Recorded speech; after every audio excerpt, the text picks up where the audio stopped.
5 বছর বয়সে বোন যখন কাঁদে, ভাই তখন সান্ত্বনা দিয়ে বলে, কাঁদিস না বোন, আমি তোরে চকলেট এনে দিব। আবার 10 বছর বয়সে বোন যখন কাঁদে, ভাই জিজ্ঞেস করে, তোরে কে কি কইছে ক, আমি তারে তক্তা বানাই দিব। আবার 15 বছর বয়সে বোন যখন কাঁদে, ভাই তখন বলে, তোরে কি কেউ বিরক্ত করছে?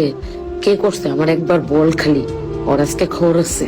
আবার 25 বছর বয়সে বোন যখন কাঁদে, ভাই তখন বলে, কিরে বোন, তোর স্বামী কি তোরে কিছু বলছে? আমার খালি একবার বল, আল্লাহর বেটার আজকে বুঝাবো মজা। তাহলে কি দাঁড়াইলো জিনিসটা?